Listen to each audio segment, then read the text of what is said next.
सर्व संतांच्या पालख्या वाखरीतून पंढरपूरकडे विठ्ठलाच्या भेटीसाठी मार्गस्थ होणार। विसावा पादुका इथं तुकोबा आणि माऊलींच्या पालखी सोहळ्यातलं शेवटचं उभं रिंगण पार पडणार। आषाढी एकादशीसाठी विठ्ठल रुक्मिणी मातेचा विशेष पोशाख, विठुरायासाठी भगव्या रंगाचा शेला आणि मखमली सोवळं, तर रुक्मिणी मातेसाठी बंगळुरूहून आणलेली भरजरी नऊवारी साडी।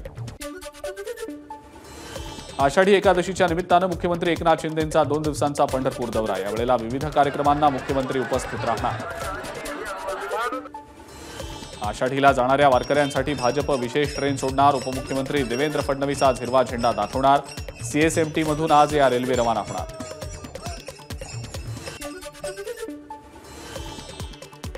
संतश्रेष्ठ ज्ञानेश्वर माऊलींच्या पालखी सोहळ्यात काँग्रेस प्रदेशाध्यक्ष नाना पटोलेंचा सहभाग। विठुनामाच्या गजरात नानांची पायी दिंडी।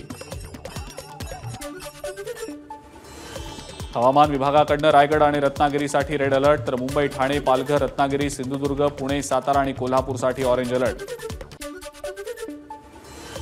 अहमदनगर शहरासह परिसरात पावसामुळे शेतकरी सुखावले, मात्र रस्त्यांवर पाणी साचल्यानं वाहन चालक त्रस्त। अकोल्याच्या बार्शी टाकळी शहरामध्ये ढगफुटी सदृश पाऊस, शहरातले मुख्य रस्ते जलमय, सखल भागातल्या घरांमध्ये शिरलं पाणी, तर बार्शी टाकळी पंचायत समिती आवाराला तळ्याचं स्वरूप। वाशिममध्ये पावसाची हजेरी, शेतकरी सुखावले।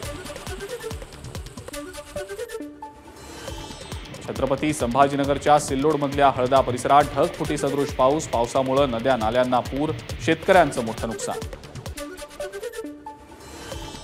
हिंगोलीच्या वसमतमध्ये पावसाची दमदार हजेरी, ओढ्यांना पूर आल्यानं अनेक ठिकाणी मार्ग बंद। परभणी जिल्ह्यामध्ये दमदार पाऊस, मात्र अजूनही हवा तितका पाणीसाठा जमा झालेला नसल्यानं शेतकऱ्यांना मोठ्या पावसाची प्रतीक्षा। जालना शहर आणि जिल्ह्यात पावसाची दमदार हजेरी, पावसामुळे शेतकऱ्यांना दिलासा।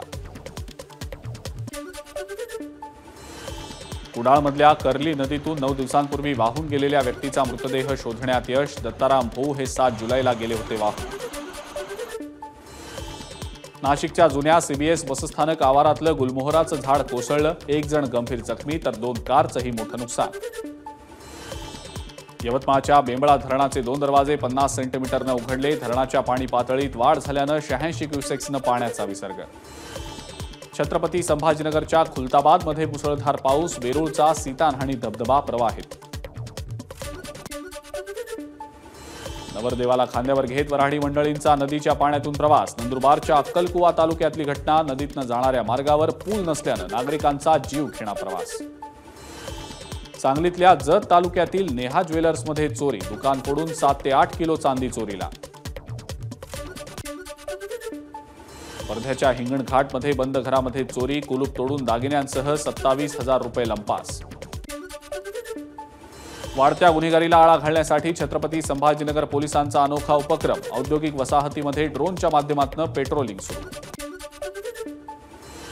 रायगड पोलीस दलातल्या कर्मचाऱ्याची गळफास घेत आत्महत्या, राहुल कडू यांच्या आत्महत्येचं कारण स्पष्ट, घटनेनं जिल्ह्यामध्ये हळहळ।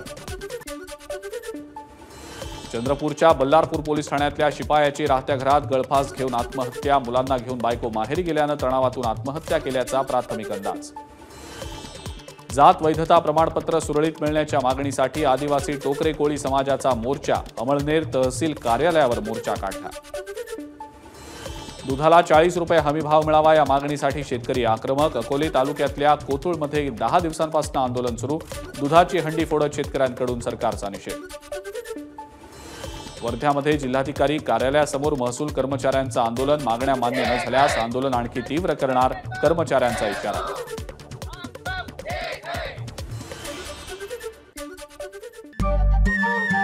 नमस्कार। मनसुद्धा तुझं ही एबीपी माझावरची वेगळीच मालिका खूप गाजली। हिचा दुसरा सीझन केव्हा येणार अशी अनेकदा विचारणाही झाली, पण आता प्रतीक्षा संपली। लवकरच येतोय सीझन 2। मन शुद्ध तुझं होई मन शुद्ध तुझं।